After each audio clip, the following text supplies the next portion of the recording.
Hallelujah, praise the Lord. सबको जय मसीह की। मैं आप सबको फिर से इस जीसस फैमिली की ऑनलाइन सर्विस में मैं आपको सबको तहे दिल से, हमारे प्रिय भाई बहनों को सबको मैं स्वागत करता हूं। और जैसे कि हम हर हफ्ते प्रार्थना करते आ रहे हैं, आज भी हम प्रार्थना करेंगे। उससे पहले मैं आप सबको नए साल की बधाइयाँ भी देना चाहता हूँ। अभी 2-3 दिनों के बाद ही हम नए साल में प्रभु की इच्छा है तो हम प्रवेश करेंगे।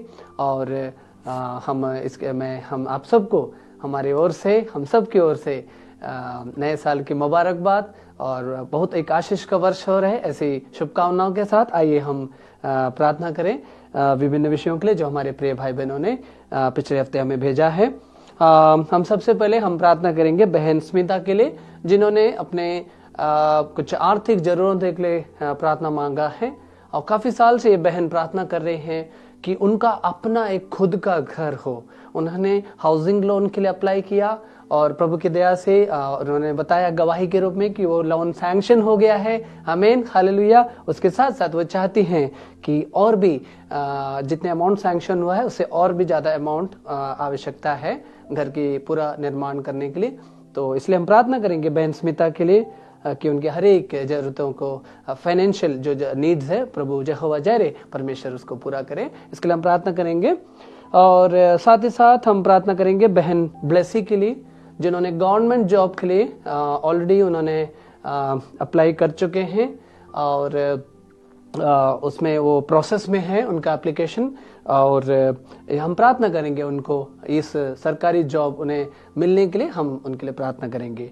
साथ ही साथ हम प्रार्थना करेंगे बहन मौलम्मा के लिए, जो बहन है उनको कुछ दिनों पहले ही एक प्रकार का एक कीड़ा, इंसेक्ट उन्हें काट दिया था, जिसके कारण उनको काफी ज्यादा उनको फोड़े फुंसी सब हो गए हैं काटने के कारण, कीड़ा काटने के कारण। हम प्रार्थना करेंगे बहन की पूर्ण चंगाई के लिए। उनको काफी दिक्कत हो रहा है, वो दवाई ले रही हैं बहन, लेकिन अभी तक उनको ठीक नहीं हुआ है और काफी उनको दर्द हो रहा है और सूजन है हाथ पांव में। हम प्रार्थना करेंगे कि जो भी उनको दिक्कत है वो उसमें से प्रभु उनको चंगाई दे, यीशु मसीह उनको पूर्ण रूप से चंगाई दे। इसके लिए हम प्रार्थना करेंगे। आइए हम लोग मिलके इन सभी विषयों को परमेश्वर के समक्ष रखें और हम प्रार्थना करें। Hallelujah, hallelujah, hallelujah. परमेश्वर पिता, मैं धन्यवाद देता हूँ प्रभु समय के लिए। प्रभु धन्यवाद देता हूँ परमेश्वर पिता, जो ये पूरा 2024 की साल की अंतिम हफ्ते तक, इन अंतिम दिनों तक प्रभु आपने हमें संभाल के रखा। परमेश्वर पिता, आपकी दया, करुणा, विश्वास योग्यता के लिए इस साल के अंतिम दिनों में प्रभु हम तहे दिल से धन्यवाद देते हैं परमेश्वर पिता। प्रभु परमेश्वर पिता, हम साथ ही साथ प्रार्थना करते हैं परमेश्वर पिता, अगले 2-3 दिन के बाद जब हम नए साल में प्रभु, यदि आपकी इच्छा है तो हम जब प्रवेश करेंगे प्रभु, हम सब के लिए प्रभु, हमारे सभी भाई बहनों के लिए प्रभु, सब के लिए एक आशीष का वर्ष और अनुग्रह का वर्ष और आत्मिक उन्नति का वर्ष होने के लिए हम प्रार्थना करते हैं परमेश्वर पिता। सभी को हम ब्लेस करके प्रार्थना करते हैं परमेश्वर पिता। साथ ही साथ हम प्रार्थना करते हैं बहन स्मिता के लिए प्रभु, उनकी जो आर्थिक जरूरतें हैं घर बनाने के लिए, वो घर बनाने पाए प्रभु, पूरा उसकी पूर्णता की उस स्टेज तक प्रभु आप यहोवा जायरे परमेश्वर, आप उनके हर एक जरूरतों को पूरा करिए प्रभु। ऐसा हम प्रार्थना करते हैं परमेश्वर पिता, ताकि हम गवाही सुनने पाए कि घर का काम पूरा हो गया है। आमीन, आमीन। ऐसा होने पाए प्रभु, इसके लिए हम प्रार्थना करते हैं। साथ ही साथ हम प्रार्थना करते हैं बहन ब्लेसी के लिए प्रभु, उनके जो सरकारी जॉब है प्रभु, उस सरकारी जॉब के लिए जो उनको अभी एप्लीकेशन देने के बाद उनका इंटरव्यूज चल रहा है प्रभु, हम प्रार्थना करते हैं परमेश्वर पिता, उन इंटरव्यूज में सब वो पास होने पाए, उन्हें इस नौकरी को प्रभु वो प्राप्त करने पाए प्रभु, ऐसा प्रार्थना करते हैं परमेश्वर पिता। साथ ही साथ बहन मौलम्मा के लिए प्रार्थना करते हैं परमेश्वर पिता, उनको आप चंगाई दीजिए प्रभु। उनको काफी दर्द है परमेश्वर पिता, उनके जो शरीर में जो कीड़ा काटने के कारण उनको सूजन है, फोड़ा फुंसी हो चुका है, बता रहे हैं। यीशु मसीह के नाम से प्रभु चंगाई पाने पाए। यीशु मसीह, आपके कोड़े खाने से हम चंगे हुए हैं परमेश्वर पिता। आपके चंगाई वाला हाथ उस बहन के ऊपर छू के प्रभु आप चंगाई दीजिए परमेश्वर पिता। आप डॉक्टरों के डॉक्टर है परमेश्वर पिता, हम विश्वास करते हैं आप उन्हें चंगाई देंगे प्रभु। इसलिए हम विश्वास करते हैं प्रभु, आपने कर दिया चंगाई, ऐसा हम विश्वास करके कहते हैं प्रभु। और साथ ही साथ हम प्रार्थना करते हैं परमेश्वर पिता, इस ऑनलाइन सर्विस के लिए खास तौर से हम प्रार्थना करते हैं प्रभु। आज जितने लोग भी अभी हमें एक एक करके प्रार्थना विनती भेज रहे प्रभु, उनके लिए भी हम प्रार्थना करते हैं परमेश्वर पिता। सभी उनके प्रार्थना विनतियों का उत्तर आप दीजिए प्रभु। अलग अलग प्रॉब्लम्स में होंगे, अलग अलग समस्याओं में होंगे, शायद दूसरों को भी बता नहीं सकते होंगे, मनोवेदना में होंगे प्रभु। इस समय में हमारे मन के विचार को जानने वाले परमेश्वर, आप उनके हर एक परेशानियों को दूर करिए प्रभु। साथ ही साथ हम प्रार्थना करते हैं प्रभु, जो आज की आराधना है परमेश्वर पिता, जो गीतों को गाया जाएगा क्वायर टीम प्रभु, उनके द्वारा प्रभु आप बातचीत करिए प्रभु। गीत के बोल लोगों के दिल में टच करने पाए। उनके जो वो निराशा से जब अटेंड करते हैं, जब गीतों को सुनते हैं परमेश्वर पिता, निराशा से आशा की ओर बनने का होने का एक दिन होने पाए प्रभु। इसके लिए हम प्रार्थना करते हैं परमेश्वर पिता। कई लोगों के जीवन में प्रभु आप बातचीत करिए प्रभु, ऐसा प्रार्थना करते हैं प्रभु। और साथ ही साथ हम प्रार्थना करते हैं आज के जीवित वचन से प्रभु, जब आपके शेष दास प्रभु जब शेयर करते हैं, पवित्र आत्मा की अगुवाई में प्रभु आप उनसे बातचीत करिए। और जहां भी हमारे प्रिय भाई बहन इस ऑनलाइन सर्विस को देख रहे हैं, सब जगह आपका अदृश्य उपस्थिति होने पाए परमेश्वर पिता। इसके लिए हम प्रार्थना करते हैं परमेश्वर पिता, हर एक के लिए हमारे हर एक भाई बहनों के लिए एक आशीष का एक आराधना होने पाए, आत्मिक उन्नति का आराधना आज का होने पाए। इसके लिए हम सब के लिए प्रार्थना करते हैं परमेश्वर पिता। साथ ही साथ हम प्रार्थना करते हैं इस हफ्ते जो अपने जन्मदिन और शादी की सालगिरह मना रहे परमेश्वर पिता, उनके लिए भी हम प्रार्थना करते हैं। उनके लिए भी ये नया साल प्रभु, उनके लिए भी आशीष का वर्ष, आत्मिक उन्नति का वर्ष होने के लिए हम प्रार्थना करते हैं। उन दंपतियों के लिए भी प्रार्थना करते हैं, उनके पारिवारिक जीवनों में और ज्यादा आशीष होने पाए परमेश्वर पिता। उनके प्रभु सभी बातों में प्रभु आपकी अगुवाई होने पाए। हर एक बातों को प्रभु आपके हाथों में सौंपते हैं प्रभु। एक बार फिर हर एक इन विषयों को आपके सामर्थ्यशाली हाथों में सौंपता हूं प्रभु। प्रार्थना सुनने के लिए धन्यवाद। यीशु मसीह के सामर्थ्यशाली नाम में मैं प्रार्थना करता हूं प्रभु, आमीन। स्क्रीन पर जो नंबर दिखाया जा रहा है, इस पर आप जैसे हर हफ्ते आप हमें कॉल करते हैं, आप हमें उस नंबर पे आप हमें कॉल कर सकते हैं। सोमवार से लेकर शुक्रवार तक सुबह 9 से शाम को 5 बजे तक हम आपके कॉल्स रिसीव करेंगे, हम आपके लिए प्रार्थना करेंगे। आप हमें ईमेल भी कर सकते हैं, जो ईमेल की आईडी दिखाया जा रहा है। आप हमें व्हाट्सएप के द्वारा भी आप हमें प्रेयर रिक्वेस्ट भेज सकते हैं। व्हाट्सएप के ऑडियो के द्वारा भी आप हमें प्रेयर रिक्वेस्ट, प्रार्थना विनती दे सकते हैं। आपके लिए हम अगले 30 दिन तक हमारे प्रेयर सेल में हम आपके लिए प्रार्थना करते हैं, हम आपके लिए प्रार्थना करते रहेंगे। और साथ ही साथ प्रिय भाई बहनों, जो ये जीसस फैमिली का लिंक है, प्लीज आप दूसरों को भी शेयर करिएगा, क्योंकि ये जो आशीष आपने पाए हैं वो दूसरों को भी, अपने प्रियजनों को, अपने दोस्तों को, अपने पड़ोसियों को, जितनों को भी आप जानते हैं उनको भी आप शेयर करिए, ताकि वे उनके लिए भी एक आशीष का कारण रहे। जीसस फैमिली का आराधना और सबका के द्वारा प्रभु के नाम की महिमा होने पाए। ओके, और सबको परमेश्वर आशीष दे, सबको जय मसीह की। God bless you, thank you.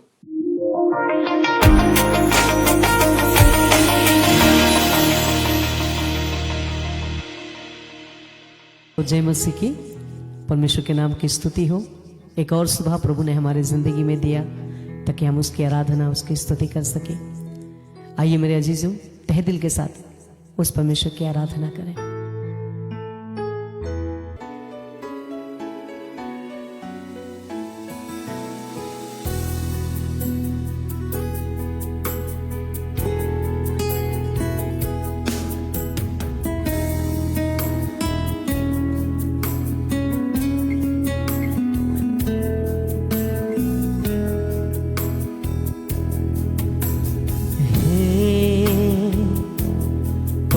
पवित्र पिता, तेरी हो स्तुति सदा। तू है महान सर्वशक्तिमान।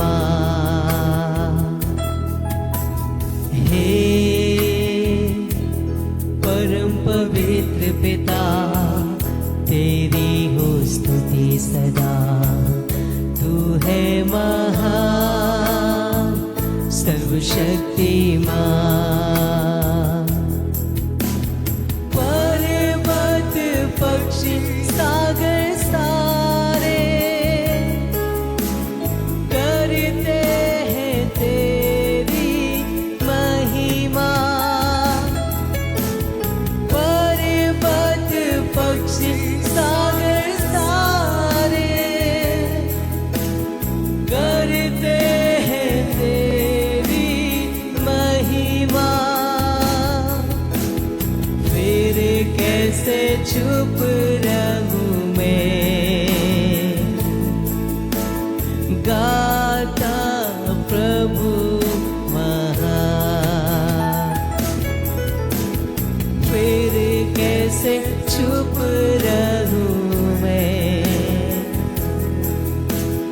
गाता प्रभु महान।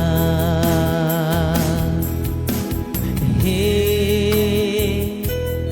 परम पवित्र पिता, तेरी हो स्तुति सदा।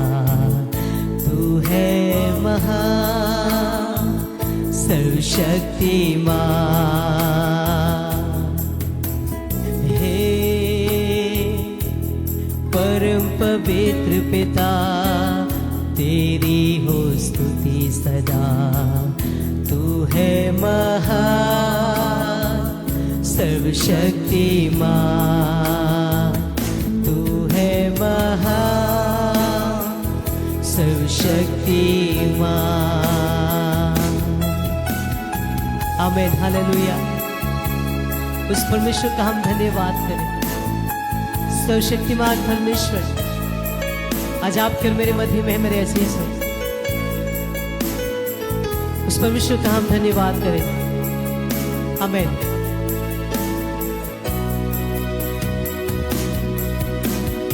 इस जीवन में तेरी इच्छा को प्रथम स्थान।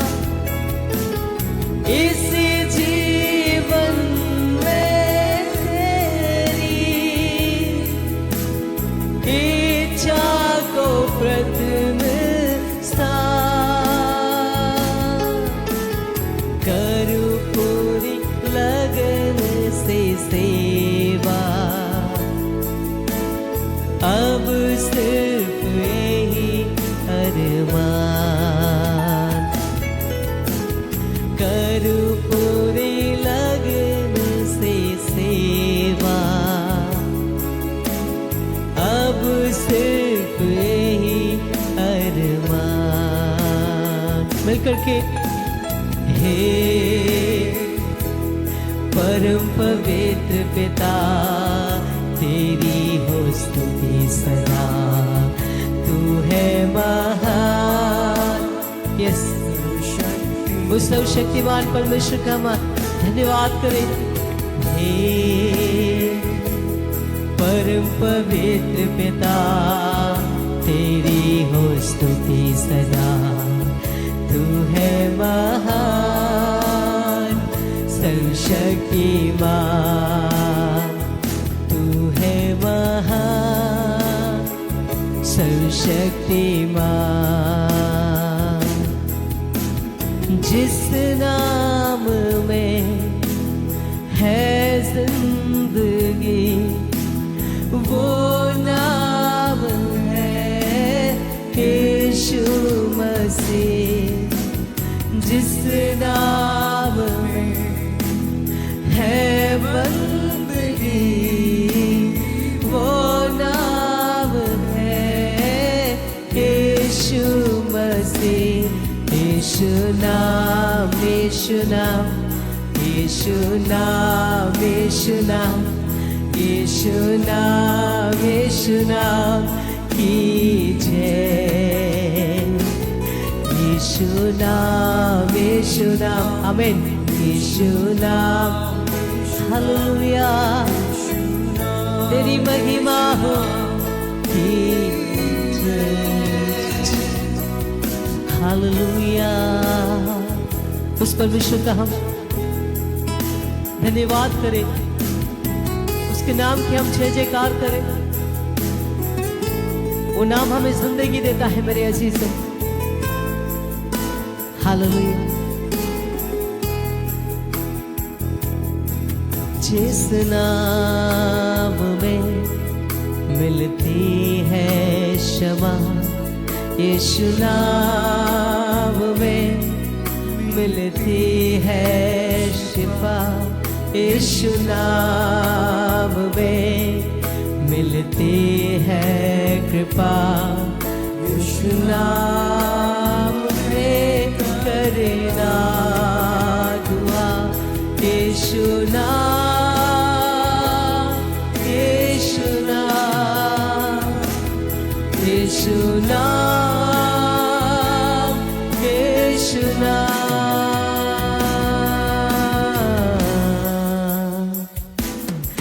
यीशु नाम, यीशु नाम, यीशु नाम, यीशु नाम, यीशु नाम, यीशु नाम की जय। यीशु नाम, हालेलुया। यीशु नाम, यीशु नाम, यीशु नाम, यीशु नाम की जय। अपने हाथों को उठाकर यीशु नाम, यीशु नाम, यीशु नाम, यीशु नाम, यीशु नाम, यीशु नाम की जय। यीशु नाम, यीशु नाम, यीशु नाम, यीशु नाम, यीशु नाम, यीशु नाम की जय।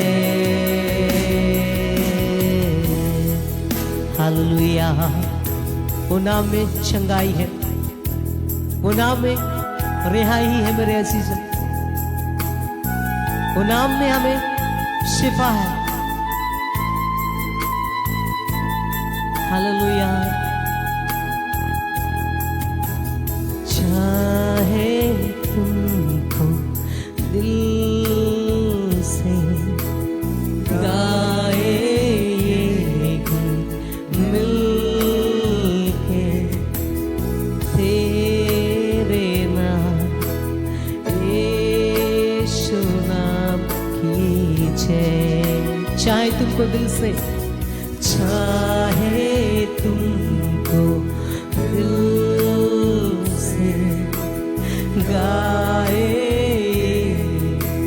मिलके, तेरे नाम यीशु नाम की जय। जिस नाम में है जिंदगी, वो नाम है यीशु मसीह। जिस नाम में है बंदगी, वो नाम है यीशु मसीह। यीशु नाम, यीशु नाम, यीशु नाम, यीशु नाम, यीशु नाम, यीशु नाम की जय। मिलके यीशु नाम, यीशु नाम, आमीन। हालेलुया। यीशु नाम की जय। हालेलुया। प्रभु हम तेरा धन्यवाद करते हैं, दिल से हम तेरी स्तुति करते परमेश्वर पिता। हमें शिफा देने वाला, हमें चंगाई देने वाला, हमें तंदुरुस्ती देने वाला परमेश्वर, हम धन्यवाद करते हैं आपके नाम को। हालेलुया जीसस, धन्यवाद यीशु।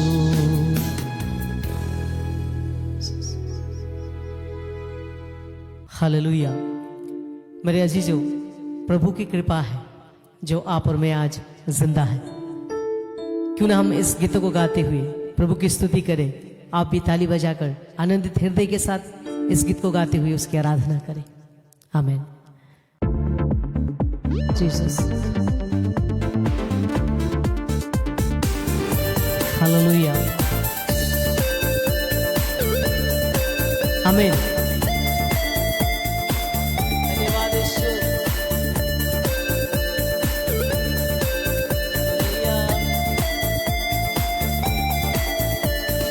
कृपा कृपा कृपा कृपा, प्रभु की महान कृपा, मुझ पापी पर उंडेला तूने मुझे बचा लिया।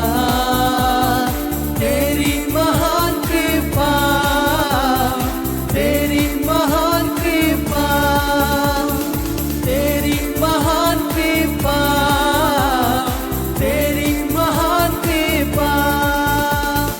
कृपा कृपा कृपा कृपा, प्रभु की महान कृपा, मुझ पापी पर उंडेला तूने मुझे बचा लिया।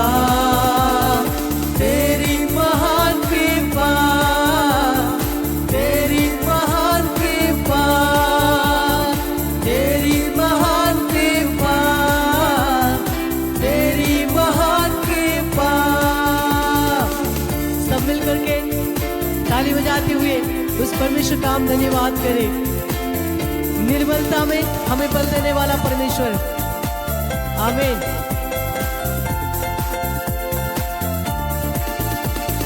निर्बलता में अनुपम बल, सर्वशक्तिमान की शक्ति है जो, तेरी दया की भरपूरी काफी है दिन प्रतिदिन।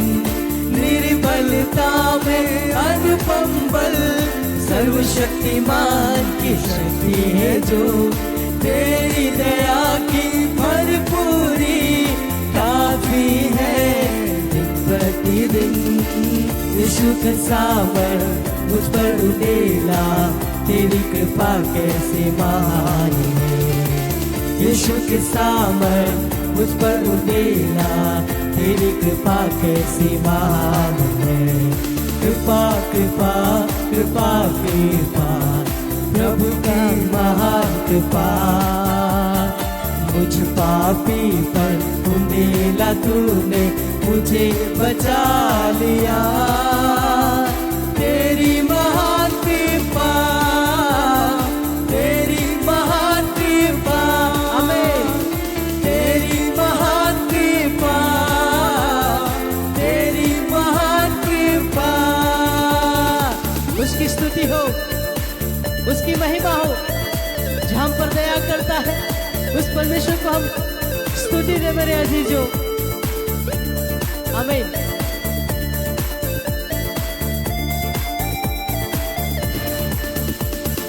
धोया मुझे अपने लहू से, ढांपा मुझे अपने पंखों तले, भरा मुझ में प्यार अपना, पुत्र मुझको बना दिया।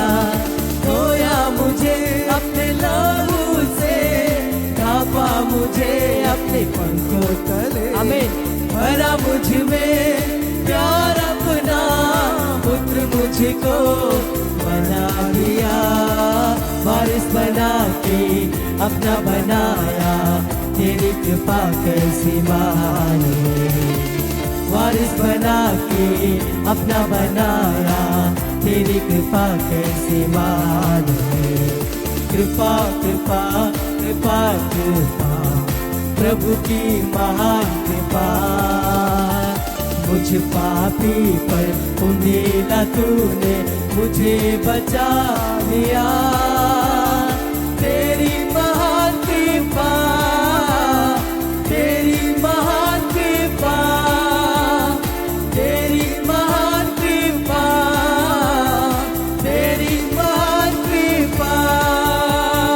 धोया मुझे अपने लहू से, ढांपा मुझे अपनी ग्लोरी, तेरी महिमा हो। भरा मुझ में प्यार अपना, पुत्र मुझको बना दिया।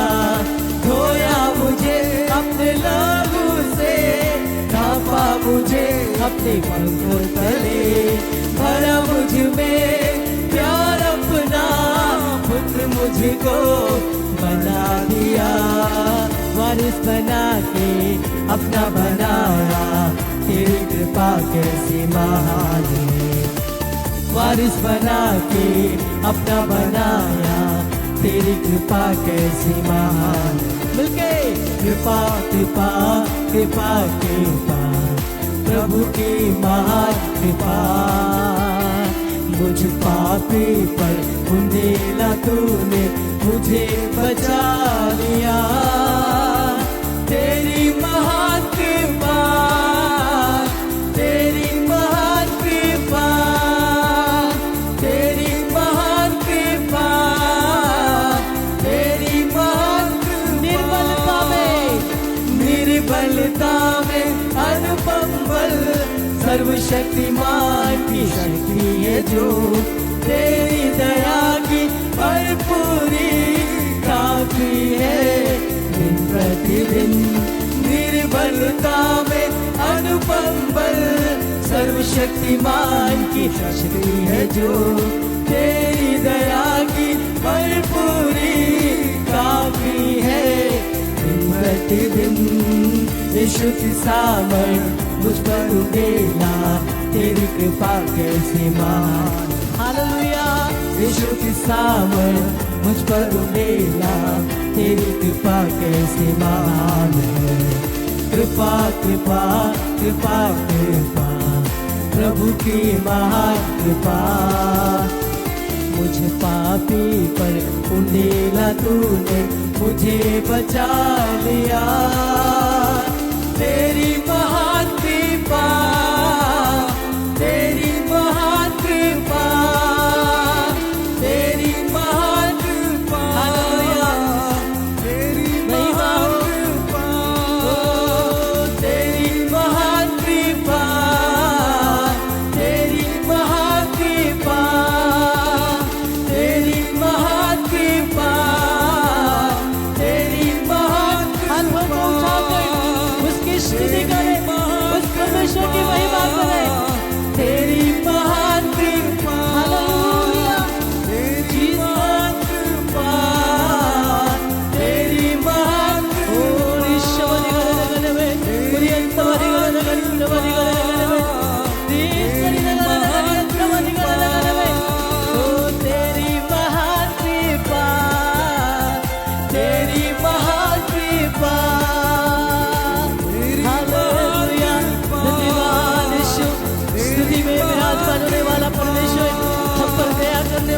हम पर अनुग्रह करने वाला परमेश्वर। धन्यवाद धन्यवाद यीशु। हालेलुया। ओ जीसस तेरी स्तुति हो। Hallelujah Jesus. हालेलुया। धन्यवाद यीशु। हालेलुया। मेरे अजीजों, हालेलुया। उस परमेश्वर की भलाइयों के लिए हम धन्यवाद करें, उसकी कृपा के लिए हम धन्यवाद करें जो आप पर और मुझ पर उंडेला है।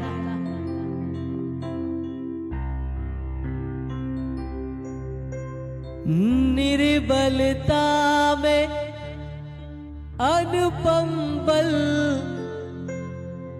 सर्वशक्तिमान की शक्ति है जो तेरी दया की भरपूरी काफी है दिन प्रतिदिन। हालेलुया। उसकी दया की भरपूरी आपके लिए और मेरे लिए प्रतिदिन के लिए काफी है। मेरे अजीज, हम उस परमेश्वर से कहें, प्रभु तेरी दया हमें चाहिए, हम पर तू दया कर। हालेलुया। Thank you Jesus. आमीन। हम पर दया करने वाला परमेश्वर पिता, हम आपका धन्यवाद करते हैं। आज की इस आराधना को प्रभु हम तेरे हाथ में समर्पित करते हैं। अपने उपस्थिति हमें देने के लिए धन्यवाद देते हैं। अपने हमें छुआ, धन्यवाद पिता परमेश्वर। आगे की सारी सेवकाई को तेरे हाथ में सौंपते, प्रार्थना यीशु मसीह के नाम से मांगते हैं, आमीन।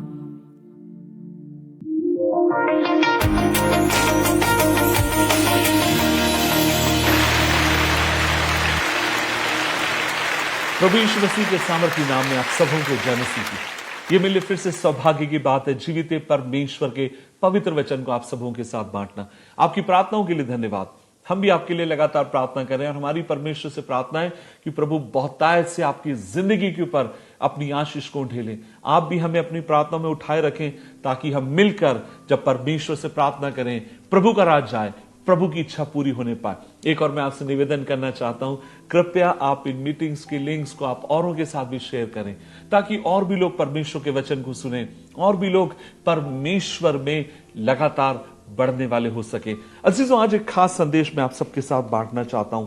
मैं विश्वास करता हूं कि परमेश्वर इसके द्वारा आपको बहुतायत से आशीष देंगे। आज के मनन का भाग हमने लिया है जो आपको मुझे मिलता है उत्पत्ति की किताब अध्याय 12 और उसकी 1 से लेकर 2 आयत तक लिखा है। यहोवा ने अब्राहम से कहा, अपने देश, अपने कुटुंबी, अपने पिता के घर को छोड़ उस देश को चला जा जो मैं तुझे दिखाऊंगा। मैं तुझसे एक बड़ी जाति बनाऊंगा और तुझे आशीष दूंगा और तेरा नाम महान करूंगा। जो तुझे आशीष, तू आशीष का मूल होगा। जो तुझे आशीर्वाद दे मैं उन्हें आशीष दूंगा, जो तुझे कोसे मैं उसे श्राप दूंगा, और भूमंडल के सारे कुल तेरे द्वारा आशीष पाएंगे। आइए प्रार्थना करें। प्रभु जी, हम धन्यवाद देते हैं इस दिन के लिए। हम मिलकर तेरी हुजूरी में आते हैं और हम कहते हैं कि तू भला गया, अच्छा, और तेरी करुणा सदा की है। प्रभु जी, आज कुछ देर जब हम मिलकर तेरे वचन से मनन करें, हमारी प्रार्थना है प्रभु जी, इस संदेश को सुनने वाले, इस वचन को सुनने वाले लोगों की जिंदगियों पर तेरे हाथ को हम मांगते गए, तेरी आशीष को हम मांगते गए। और हमारी प्रार्थना है कि स्वर्ग का परमेश्वर एक एक के ऊपर अपने अनुग्रह को ढेले प्रभु जी, ताकि जब हम वचन सुने हम आप में बढ़े, विश्वास में बढ़े, प्रभु के अनुग्रह में बढ़ते जाएं। यीशु मसीह के नाम से मांगते गए, आमीन, आमीन, आमीन। अजीजों, मैं विश्वास करता हूं आपने कई बार इस वचन को पढ़ा होगा, और वचन है परमेश्वर अब्राहम को बुलाते हैं अपनी सेवकाई के लिए और उस देश में जाने के लिए जिसके विषय में परमेश्वर ने अब्राहम से वादा किया। प्रभु ने कहा, मैं तुझे चाहता हूं तू अपने देश को छोड़, अपने रिश्तेदार, अपने कुटुंबियों को छोड़, उस देश में जाना जिसके बारे में मैंने तुझसे बात करी है। और हम देखते गए अब्राहम अपनी इस यात्रा को उस देश में जाने के लिए शुरू करता है। और जब वो यात्रा शुरू कर रहा है तो उस समय वो अकेला नहीं है, उस समय उसकी पत्नी उसके संग है, उस समय उसका भतीजा उसके साथ है, और उस समय बहुत सारे नौकर चाकर और बहुत सारे और भी लोग इनके साथ हैं। और हम देखते हैं यह परमेश्वर का जन उस यात्रा को शुरू करता है जिसके बारे में परमेश्वर ने इनसे बात करी। और बाइबल कहती है जब इसने अपनी यात्रा को शुरू किया, यात्रा की शुरुआत में यह बहुत ही सुंदर एक काम करता है। और वो क्या करता है? प्रभु का वचन कहता है अब्राहम उसके आगे जाने के बाद उसने एक काम किया, और वो है उसने परमेश्वर के लिए वहां पर एक वेदी बनाई। अध्याय 12 उसकी 7 आयत, यहोवा ने अब्राहम को दर्शन देकर कहा, यह देश मैं तेरे वंश को दूंगा। और उसने वहां यहोवा के लिए एक वेदी बनाई जिसने उसे दर्शन दिया, और एक वेदी उसने वहां पर बनाई। सो हम देख रहे हैं कि परमेश्वर ने जब अब्राहम से बात करी, उसे दर्शन दिया, दोबारा प्रभु ने बात करी, और अब्राहम परमेश्वर के नाम के निमित्त एक वेदी बना के परमेश्वर से प्रार्थना करता है। वेदी किस बात का प्रतीक है? वेदी इस बात का प्रतीक है, पुराने नियम में जहां पर वे लोग बलि चढ़ाते थे, जहां पर वे लोग खड़े होकर परमेश्वर से प्रार्थना करते थे। सो वेदी एक सही तौर पे माना जाए तो आत्मिकता का एक प्रतीक था। और हम देखते हैं अब्राहम की जिंदगी में वह एक ऐसा व्यक्ति था जिसने कई बार वेदियों को बनाया, एक महान परमेश्वर का जन, महान परमेश्वर का भक्त। लेकिन बाइबल कहती है एक दिन उसकी जिंदगी में एक संघर्ष आया, और वो संघर्ष क्या है? 10वें पद में लिखा गया, उस देश में अकाल पड़ा, इसलिए अब्राहम मिस्र देश को चला गया और वहां पर वो परदेसी होकर रहे क्योंकि देश में भयानक अकाल पड़ा। सो आज से हजारों साल पहले की बात है। अब्राहम जिस जगह पर है, जिस जगह के लिए प्रभु ने उनसे कहा था, उस जगह पर पहले ही कम बारिश होती है, और आज भी उस क्षेत्र में बहुत कम बारिश पाई जाती है। लेकिन प्रभु ने जब अब्राहम से जाने के लिए कहा, हम इस बात को समझते हैं, अब्राहम जब निकला है बहुत सारे लोगों के साथ, और जब वहां पर पहुंचा लंबे समय तक एक भयानक अकाल आया। और जब अकाल अब्राहम की जिंदगी में आया, या जब अकाल का वो लोग मिलकर सामना कर रहे हैं, उस समय अब्राहम एक निर्णय लेता है, और निर्णय यह था, वह जो परमेश्वर ने जो प्रतिज्ञा का देश कहा उस तरफ रुख ना कर उस तरफ ना जाकर अब्राहम वहां से रास्ता मोड़कर मिस्र देश की तरफ वो चला जाता है। अजीजों, में एक बात आपसे कहना चाहता हूं, जब हम अब्राहम की बात करते हैं, हां वो महान परमेश्वर का जन था, वो विश्वास का पिता था। लेकिन इस बात को हमें कभी नहीं भूलना चाहिए, अब्राहम की शुरुआत में या उसकी पूरी जिंदगी में हम देखते हैं अवश्य वो विश्वास में बड़ा रहा, अवश्य वो विश्वास का पिता था, लेकिन आपके मेरे समान वो इंसान भी था और ढेर सारी उसने गलतियां भी करी। और मैं कहता हूं पहली गलती जो वो अपनी यात्रा के दौरान शुरू में करता है वो ये है, उसने मिस्र देश की ओर अपना रुख किया। प्रभु कभी नहीं चाहते थे कि अब्राहम मिस्र देश की तरफ जाए। प्रभु चाहते थे जिस देश के लिए प्रभु ने उससे कहा उस देश में वो बसा रहे, उस देश की तरफ वो अपने मुंह को करते हुए आगे की तरफ बढ़ते रहे। हां ये बात सच है वहां पर अकाल आया है, हां ये बात सच है वहां पर विपत्ति आई है, हां ये बात सच है वहां पर तकलीफ है, लेकिन इन सब के बीच में उसे चाहिए था वो अपने परमेश्वर को पुकारता, अपने परमेश्वर पर आश्रित रहता और अपने परमेश्वर से पूछता, प्रभु जी आप मुझे बताइए अकाल के समय मुझे क्या करने की जरूरत है।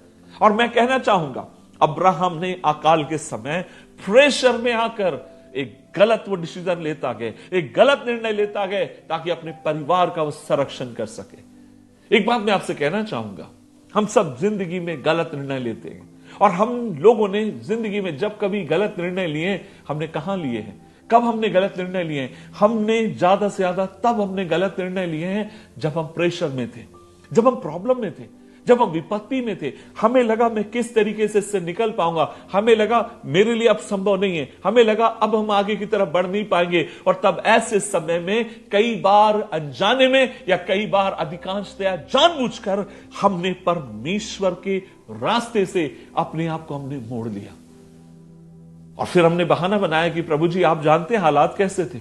हमने कहा कि प्रभु जी आप जानते हैं परिस्थितियां किस तरीके की होगी। लेकिन क्या आप इस बात को जानते हैं, परमेश्वर की कभी भी इच्छा नहीं थी अब्राहम तकलीफ के समय मिस्र देश की तरफ जाए। एक बात आपसे कहना चाहूंगा, हम बाइबल के भीतर एक परिवार के बारे में पढ़ते हैं और वो परिवार था नोमी का परिवार, उसके पति एलीमेलेक का परिवार। वचन में लिखा वे लोग बैतलेहम के रहने वाले।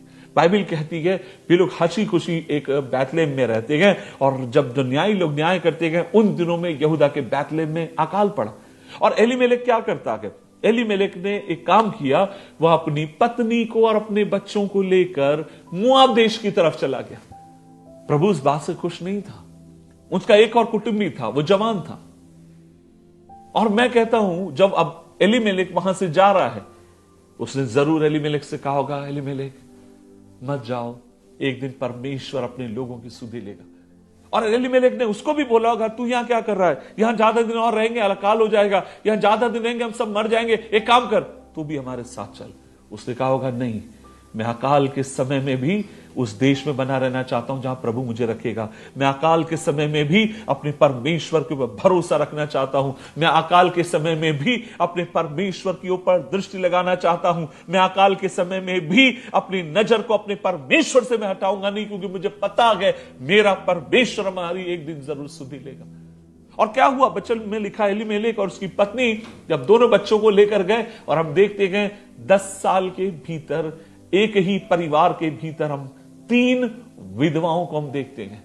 एलीमेलेक मर गया और उसके बाद उसकी पत्नी ने वहां पर रहकर उसने सोचा मैं कभी इजराइल जाऊंगी नहीं, मैं कभी लौट कर बैतलेहम जाऊंगी नहीं, इसलिए अपने दोनों बच्चों का भी वहां ब्याह कर दिया। और एक ही वर्ष या एक कुछ समय के अंतराल में लगभग 10 साल के भीतर हम देखते गए एक ही परिवार के भीतर 3 विधवाओं को। मैं आपसे क्या कहना चाहता हूं, कई बार जो चीजें हमें बुद्धिमानी की लगती हैं, कई बार जो चीजें हमें पसंद है, कई बार क्षण भंगुर के आनंद के लिए, कई बार छोटी छोटी जो समस्याएं जिंदगी में चल रही हैं उससे हम छुटकारा पाना चाहते हैं और उससे पीछा छुड़ाने के लिए हम बड़े फंदे में पड़ जाते हैं, हम बड़ी गफलत में पड़ जाते हैं, हम बड़ी समस्याओं में हम लोग पड़ जाते हैं। इस वचन को सुनने वाले एक भाई बहनों से कहना चाहूंगा, परमेश्वर की उपस्थिति में जिंदगी में एक निर्णय लीजिए, कुछ भी हो जाए मैं किसी भी परमेश्वर की बात में समझौता नहीं करूंगा, मैं परमेश्वर के काम में समझौता नहीं करूंगा, मैं उसके वचन से समझौता नहीं करूंगा। जो कुछ परमेश्वर का वचन कहता है, कई बार उसका वचन हर समय चट्टान के मधु का सा मीठा नहीं होगा, कई बार परमेश्वर का वचन मानने में कठिन भी होगा, कई बार परमेश्वर का वचन मानने में दर्द भी होगा, लेकिन तब भी हम परमेश्वर के वचन को मानते रहेंगे। और जैसे मैंने कहा, वहां पर एक छोटा जवान था जो एलीमेलेक को मना कर रहा होगा कि आप मत जाइए, और एलीमेलेक उसकी बात को नजरअंदाज करके चला गया। आपको पता उसका नाम क्या था? उसका नाम बोआज था, और वो वहीं बना रहा, और परमेश्वर ने बोआज को धनी किया। परमेश्वर ने बैतलहम में बोआज को बढ़ाया, परमेश्वर उसको ऊंचे मुकामों पर लेकर गया। दो लोगों ने निर्णय लिया। एक ने निर्णय लिया प्रभु की उपस्थिति में बने रहने के लिए, दूसरे ने निर्णय लिया परमेश्वर की उपस्थिति से जाकर अपनी मर्जी में जीवन जीने के लिए। और यहां पर अब्राहम वही गलती करता है। और आपको पता है जब अब्राहम वहां से निकला, क्या आपको पता है अब्राहम ने अपनी जिंदगी की बहुत सारी मूर्खता के काम वहां की। जैसे ही अब्राहम वहां पर पहुंचता गया, उसने पहला काम क्या किया हम देखते गए। उसने पहला काम किया उसके 11 पद में, और फिर ऐसा हुआ कि मिस्र के निकट पहुंचकर उसने अपनी पत्नी सारे से कहा, सुन, मुझे मालूम है कि तू एक सुंदर स्त्री है, और जब मिस्री तुझे देखेंगे तब कहेंगे ये उसकी पत्नी है, इसलिए मुझको मार डालेंगे और तुझे जीवित रख लेंगे। तब ये कहना कि तू मेरी बहन है। आप सोचिए, अब्राहम मिस्र गया और अपनी जान बचाने के लिए किसको बहन बता रहा है? अपनी पत्नी को बहन बता रहा है। कह रहा कोई भी पूछे तो बता देना तू मेरी बहन है, क्योंकि लोगों को लगेगा अगर मैं पति करके तू बोलेगी, लोग कहेंगे इसको मार दो, ये बेवा हो जाएगी, कोई भी इससे शादी कर लेगा। लेकिन अगर बहन है तो अगर तुझे ले भी जाएंगे ना, तब भी मेरे जान को क्या कर देगा? कोई छूने ना पाएगा। आप सोच कर देखिए। दूसरी बात, उसने अपनी पत्नी को बहन बुलवाया। दूसरी बात हम देखते हैं, फिरौन ने जब उसकी पत्नी को जब उठाने के लिए कहा कि ठीक है, उसकी पत्नी को लाने के लिए आदेश दिया, और हम देखते हैं परमेश्वर ने ही वहां पर इंटरफेयर किया, परमेश्वर ने ही फिरौन से बात करी। और तब वहां पर क्या हुआ? जब वो गई है उसकी पत्नी, अब्राहम का कर्तव्य था वो अपनी पत्नी का प्रोटेक्ट करे। अब्राहम का कर्तव्य था वो परमेश्वर से ताकत मांगे, हिम्मत मांगे कि प्रभु मेरी पत्नी की रक्षा करने के लिए आप मुझे ताकत दीजिए। वो अपनी पत्नी को कहता मुझे भाई कहना, और हम देखते हैं उसकी पत्नी को फिरौन के लोग लेकर जाते हैं ताकि फिरौन की पत्नी होने के लिए, उसके साथ रहने के लिए उसको दे दिया जाए। लेकिन परमेश्वर वहां पर हम देखते हैं, परमेश्वर का वचन कहता गया, परमेश्वर उस जगह पर उतरता गया, परमेश्वर वहां पर अपने काम को करता गया। और फिर परमेश्वर का वचन हमें यह भी बताता गया कि जब इस तरीके से बात हुई तो प्रभु का वचन कहता गया, फिरौन को मालूम पड़ा ये परमेश्वर का जन है। प्रभु ने उससे सपने में बात करी, और फिर जब फिरौन ने सारा को लौटाया, उससे पहले भी एक और काम उसने किया। उसने क्या किया? उसने बहुत सारी चीजें उसको दी, उसने बहुत सारी चीजों को अब्राहम को दिया। क्या किया? उसके 16 पद में लिखा है, और फिरौन ने इस कारण से अब्राहम की भलाई की, और उसने क्या किया? भेड़ बकरी, गाय बैल, दासियों, गधे गधियों और ऊंट उसको दिए। ध्यान दीजिए, अब्राहम को उसने गिफ्ट दिए, और आपको पता है अब्राहम को ढेर सारे गिफ्ट दिए, और उसमें से एक और गिफ्ट दिया। कौन थी? दासियां दी। और इन्हीं दासियों में से बाद में हम एक चीज देखते हैं, अब्राहम की पत्नी उसको कहती है इन्हीं दासियों में से, क्योंकि अब्राहम की पत्नी निसंतान थी, और वो कहती है एक से तू विवाह कर और क्या कर, ताकि वो मुझे बच्चा जन्म दे, और वो मेरा बच्चा कहलाएगा। कौन थी? हाजिरा। अब्राहम को हाजिरा कहां मिली? यहां मिली, क्योंकि उसने अपनी पत्नी को जब अनुमति दी जाने के लिए, हम देखते हैं कि उसके बदले फिरौन उसको दासियां देता है। आप कल्पना करके देखिए, विश्वास से भरा हुआ एक इंसान, मजबूती से भरा हुआ एक इंसान, प्रभु के ऊपर अटूट आस्था रखने वाला एक इंसान मिस्र देश में गया, पत्नी को कहता है मुझे भाई कहना, उसको बचाने की बजाय अपने प्राण की रक्षा करता गया। और फिर हम देखते हैं परमेश्वर उसको बचाता गया, परमेश्वर सारा को अद्भुत तरीके से वहां पर बचाता गया। और क्या हुआ? परमेश्वर का वचन कहता गया, परमेश्वर ने जब उसको अनुग्रह दिया, प्रभु ने फिरौन से जब बात की, और फिरौन बुलाकर कहता गया कि तूने मेरे साथ ये क्या किया? तूने मेरे को नहीं बताया कि ये तेरी पत्नी, और तू कहता है कि ये तेरी बहन है। और हम देखते गए इस तरीके से परमेश्वर दैवीय तरीके से अब्राहम को वहां से बचाते गए। लेकिन अब्राहम को जब उन्होंने, परमेश्वर ने बचाया, अब्राहम को भी एक चीज समझ में तो आ गई, और वो ये थी, मैंने बहुत बड़ी गलती की है, मैंने बहुत बड़ी गलती की है। और अब्राहम क्या करता गया, वो मिस्र में ही नहीं पड़ा रहा, उसके 13 अध्याय उसकी 1 पद में लिखा, तब अब्राहम अपनी पत्नी, अपनी सारी संपत्ति लेकर, लूत को भी संग लेकर मिस्र छोड़कर कनान के दक्षिण देश में आया। और अब्राहम भेड़ बकरी गाय बैल में बड़ा धनी था। और फिर दक्षिण देश में चलते उसने बैतल के पास स्थान पे पहुंचा जहां उसने अपना तंबू खड़ा किया था। बेतेल ए के बीच में गए, यह स्थान उस वेदी का है जहां उसने पहले वेदी बनाई थी। और अब्राहम ने फिर यहोवा से प्रार्थना की। वो कहां पर लौट कर आया? हम देखते हैं उसने शुरुआत बहुत अच्छी करी, आज्ञा मानी, वेदी बनाई, लेकिन बीच में वो भटक गया, मिस्र की तरफ गया जो प्रभु की इच्छा में नहीं था। लेकिन जब फिर उसको गलती का एहसास हुआ, उसको पता चला वो कहां गिरा गया, जब वो लौट कर आया, वो पहले कहां लौट कर आया? परमेश्वर की वेदी के पास लौट कर आया। इसका मतलब यह था, इससे पहले वो कोई और काम करता, वो परमेश्वर के पास आता है और वो अपनी स्पिरिचुअल लाइफ को फिर से, अपनी आत्मिक जीवन को फिर से परमेश्वर के साथ सही करता है। इसका मतलब यह है, प्रभु दूसरा मौका देने वाले परमेश्वर है। इस वचन को सुनने वाले मेरे भाई बहनों, मैं आपसे कहना चाहता हूं, जीवन में आपसे अपराध हुआ, जीवन में हो सकता है आपसे गलतियां हुई जो नहीं होनी चाहिए, वैसी भी गलतियां आपने करी होगी। हो सकता है दुनिया में आपने सबसे जघन्य अपराध किया होगा। लेकिन एक बात मैं आपसे कहूं, अपराध के खाली बोध में ना पड़े रहें, एहसास में ही खाली ना पड़े रहें। उठकर आइए, परमेश्वर की उपस्थिति में फिर से अपने समर्पण को आप नया बनाइए। और जब आप अपने समर्पण को फिर से नया बनाएंगे, जब आप अपने आप को फिर से परमेश्वर की उपस्थिति में नया करेंगे, वो विश्वास योग्य है आपको एक और बार उठाकर अपनी महिमा के लिए, अपने नाम के निमित्त खड़ा करने के लिए। वो आपको मौका देगा, वो आपको खड़ा करेगा, वो आपको फिसलने नहीं देगा, वो आपको फिर कभी भी जाने नहीं देगा। न जाने ऐसे कितने लोगों को मैं जानता हूं जिन्होंने परमेश्वर के साथ चलने का निर्णय लिया, लेकिन किसी कारणवश वे परमेश्वर से दूर हो गए। लेकिन जब उन्हें ज्ञात हुआ, उन्हें यह पता चला, वे फिर लौट कर आए, वे फिर परमेश्वर की उपस्थिति में गए, फिर वे फूट कर रोए। उन्होंने अपनी जिंदगी को परमेश्वर के हाथ में दिया, अपने उस रिश्ते को परमेश्वर के साथ ठीक किया, और स्वर्ग के परमेश्वर ने फिर से उनको उठाकर ज्यों का त्यों कर दिया। आज इस वचन को सुनने वाले मेरे भाई बहनों, मैं आपसे कहना चाहूंगा, ये मत सोचिए कि प्रभु का हाथ बड़ा छोटा है, ये मत सोचिए कि परमेश्वर आपके लिए कुछ कर नहीं सकता। वह परमेश्वर विश्वास योग्य है, वह परमेश्वर कभी आपको छोड़ेगा नहीं, वह परमेश्वर कभी आपको छोड़कर रास्ते में जाएगा नहीं। वह विश्वास योग्य है आपके जीवन को उठाकर फिर ज्यों का त्यों करने के लिए, लेकिन बशर्ते आप उसके पास लौट कर आइए। दाऊद से अपराध हुआ, दाऊद से गलती हुई, दाऊद को जो नहीं करना चाहिए था उसने किया, लेकिन जब उसको ज्ञात हुआ तब वो लौट कर वापिस आया। तभी तो किसी बुद्धिमान ने कहा कि गलती करना गलती नहीं है, लेकिन गलती से सीख कर अपने आप को नहीं सुधारना बड़ी गलती है।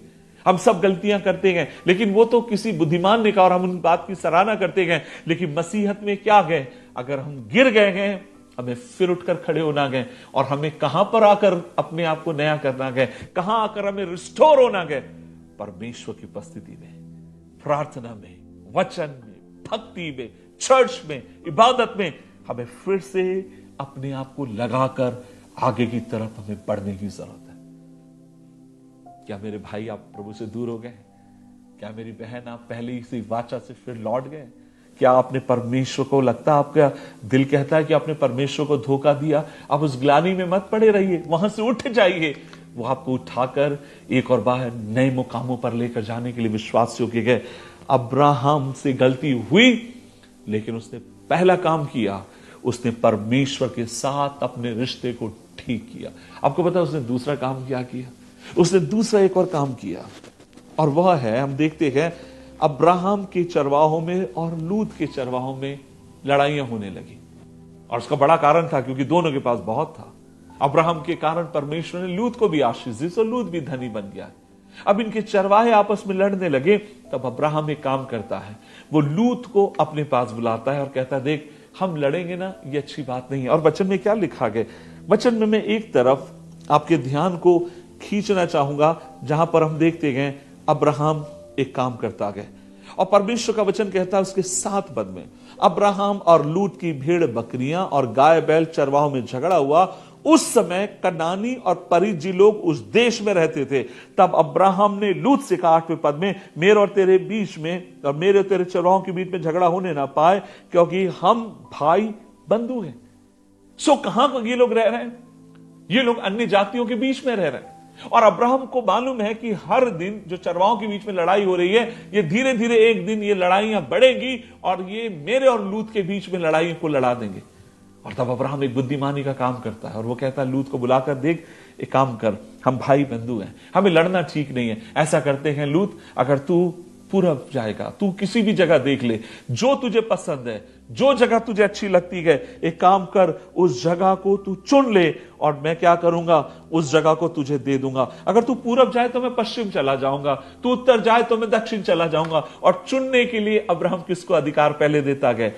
लूत को पहले अधिकार देता है। आपको पता है उसने जब परमेश्वर के साथ अपने रिश्ते को ठीक किया, तब उसने अगला एक और काम किया और वो ये था, उसने अपने लोगों के साथ भी अपने रिश्ते को ठीक रखा। आज मैं आपसे कहना चाहता हूं, क्या आपके रिश्तेदारों के साथ आपके रिश्ते ठीक है? क्या आपके लोगों के साथ आपके रिश्ते ठीक है? इस वचन को सुनने वाले बच्चों से मैं कहना चाहूंगा कि आपके माता पिता के साथ आपके रिश्ते ठीक है। माता पिताओं से कहना चाहता हूं, क्या पति पत्नी आपके रिश्ते ठीक है? आप प्रभु से बहुत प्रार्थना करते हैं, प्रभु से बहुत आप उसके निकट रहने वाले हैं और ये सब अच्छी बात है। लेकिन मैं आपसे ये कहना चाहता हूं, अगर अच्छी बात है, लेकिन अगर आप अपने रिश्तों को ठीक नहीं रखते गए, तो फिर आपके आत्मिक बनने का मतलब क्या है? अब्राहम जब परमेश्वर के पास आया, अपनी गलती को उसने माना, जहां गिरा वहां उठकर खड़ा हुआ, पहला काम उसने किया, उसने अपने रिश्तों को ठीक करने की कोशिश की। उसने बोला हमें लड़ेंगे नहीं। और क्यों नहीं लड़ेंगे? उसका बड़ा कारण यह है क्योंकि 7 पद में लिखा गया, वहां पर कनानी और परिज्जी लोग उस देश में रहते थे। अर्थात अगर हम लोग लड़ेंगे तो अन्य जातियों में हमारी दशा क्या होगी? अगर हम लोग लड़ेंगे तो अन्य जाति के लोग हमारे बारे में क्या कहेंगे? और वहां पर यह नहीं कहा जाएगा कि अब्राहम और लूत, लेकिन वहां पर परमेश्वर के नाम की निंदा होगी। इस वचन को सुनने वाले एक भाई बहनों से कहना चाहता हूं, सुनिए मेरी बात को। जब कभी आप जिन लोगों के बीच में रहते हैं, आप अविश्वासियों के बीच में रहते होंगे, आप गैर मसीहों के बीच में रहते हैं, मैं आपसे बोलना चाहता हूं, आपकी गवाही गैर मसीहों के बीच में क्या? काफी साल पहले जब मैं नया प्रभु की सेवकाई में आया, मेरे ख्याल से 99 की बात है, एक बार एक जगह पर खड़े होकर मैं पर्चे बांट रहा था, बगीचे वहां पर एक बाजार था, बाजार के बाहर पर्चे बांट रहा था, क्योंकि मुझे मालूम पड़ा यहां ढेर सारे लोग आएंगे और मैं वहां खड़े होकर पर्चे बांट रहा था और मुझे लगा ढेर सारी यहां मैं किताबें भी बेच सकता हूं।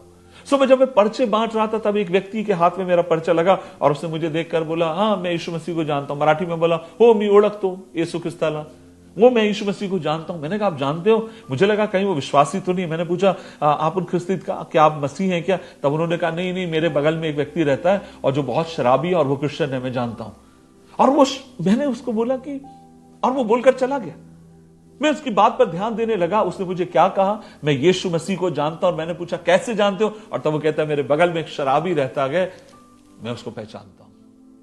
अजीजों, में एक बात आपसे कहना चाहूंगा, जिन लोगों के मध्य में हम रहते हैं, ये हमारी जिम्मेदारी है अपनी गवाही को हमें ठीक बना के रखना है, अपनी गवाही को हमें सही बना के रखना है। आपको पता है एलीशा के बारे में हम देखते हैं, शुलेम स्त्री कहती है ये जन मुझे परमेश्वर का पवित्र जन मुझे मालूम पड़ता है। आप जिस मोहल्ले में रहते हैं, आप इस जगह रहते हैं, आप बड़े मकान में रहते हो, छोटे मकान में रहते हो, अपने मकान में रहते हो, किराए के मकान में रहते हो, ये आपका कर्तव्य है अपने परमेश्वर के नाम के प्रति अपनी गवाही को आप ठीक करके रखें, ताकि जब लोग आपकी मेरी जिंदगी को देखें, लोग कहने पाए अब ये बंदा अच्छा आदमी है, और शायद और आपके कारण आपके परमेश्वर के ऊपर विश्वास करने वाले हो। ऐसे काफी साल पहले की बात है, मैंने कई जगहों पर इस गवाही को दिया।